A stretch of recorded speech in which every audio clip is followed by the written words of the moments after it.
விருத்தாச்சலத்தில் லாரியில் இருந்து இறக்கி வைக்கப்படாததால் மழையில் நனைந்து நெல் மூட்டைகள் முளைக்க தொடங்கி இருக்கின்றன. அண்மை செய்தியாக பார்க்கிறோம். கொள்முதல் லாரியிலேயே நெல் மூட்டைகள் முளைக்க தொடங்கி இருக்கின்றன. அரசு சேமிப்பு கிடங்கில் ஒரு வாரமாக இறக்கப்படாததால் லாரியிலேயே நெல் மூட்டைகள் முளைக்க தொடங்கி இருக்கும் அந்த காட்சிகளை அண்மை செய்தியாக பார்க்கிறோம்.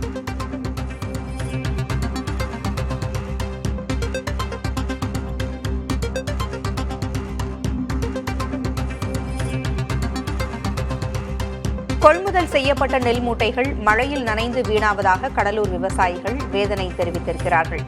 விருத்தாச்சலத்தில் லாரியிலிருந்து இறக்கி வைக்கப்படாததால் மழையில் நனைந்து நெல் மூட்டைகள் லாரியிலேயே முளைக்க தொடங்கியிருக்கின்றன. அரசு சேமிப்பு கிடங்கில் ஒரு வாரமாக இறக்கப்படாததால் லாரியிலேயே நெல் மூட்டைகள் முளைக்க தொடங்கியிருக்கின்றன. அண்மை செய்தியாக பார்க்கிறோம்.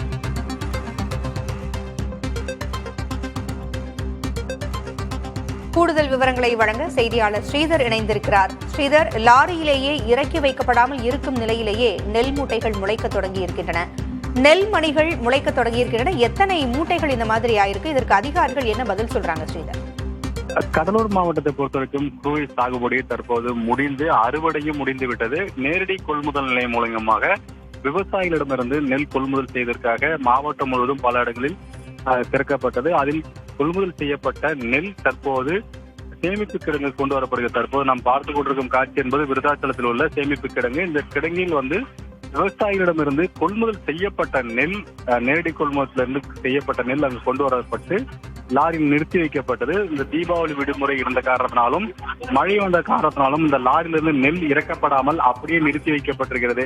அந்த நெல் தற்போது மழையில் நனைந்து ஒட்டுமொத்தமாக முளைத்து விவசாய நிலத்தில் எப்படி முளைத்து வருமோ அதுபோல் தற்போது லாரியில் இருக்கும் இந்த மூட்டைகள் முளைத்திருக்கும் காட்சி தான் நாம் பார்க்கிறோம். இதை பார்ப்பதற்கே சற்று வேதனையாகத்தான் இருக்கிறது. இந்த பாதிப்பு என்பது விவசாயிகளுக்கு ஏற்படவில்லை என்றாலும் அரசுக்கு இது ஒரு மிகப்பெரிய நஷ்டமாகத்தான் இருக்கும். ஏனென்றால் இந்த நெல் தான் நேரடி கொள்முதல் செய்யப்பட்ட நெல் இதுபோல் சேமிப்பு கொண்டு வரப்பட்டு அதன் பிறகு இது ரேஷன் அரிசியாக மாற்றப்படும். அப்படி கொண்டு வரப்பட்ட நெல்லை சரியாக பாதுகாக்கப்படாத காரணத்தினால் தற்போது முளைத்திருக்கிறது. இது சம்பந்தமாக நம்ம அதிகாரிகளின் தொடர்பு கொண்டு கேட்டோம். குறிப்பாக நுகர்பொருள் வாணிப கழக மண்டல மேலாளர் கமலாவிடம் கேட்டதற்கு இது குறித்து ஆய்வு செய்து நடவடிக்கை எடுக்கப்படும் என்று அவர் தகவல் தெரிவித்தாலும் நெல் இந்த அளவுக்கு வீணாவதற்கு அங்கிருந்த ஒரு சில அதிகாரிகளின் அலட்சியம் என்று அங்கு நாம் விசாரிக்கும் போது தெரிவிக்கிறார்கள். இது விவசாயிகள் பார்த்தால் அவர்களோட வேதனையாக தெரிவிப்பார்கள். காரணம், விவசாயிகளுக்கு இதுக்கு பாதிப்பு இல்லை என்றாலும் இவ்வளவு நெல் மூட்டைகள் பாதிப்படும் அளவிற்கு அலட்சியமாக இருக்கிறார்கள் அதிகாரிகள். இது ஒரு அரசுக்கு கெட்ட பெயர் ஏற்படும். அதுக்கு அரசு பொறுப்பேற்க முடியாது. அங்கிருக்கும் சில அதிகாரிகள் தான் பொறுப்பேற்க வேண்டும். இது சம்பந்தமாக உடனடியாக விசாரணை செய்து நடவடிக்கை எடுக்கப்படும் என நுகர்பொருள் வாணிப கழக மண்டல மேலாளர் ஒரு உறுதி அளித்திருக்கிறார். ஆனால் இந்த காட்சியை பார்க்கும்போது நம் மனதே வேதனையாகத்தான் இருக்கிறது.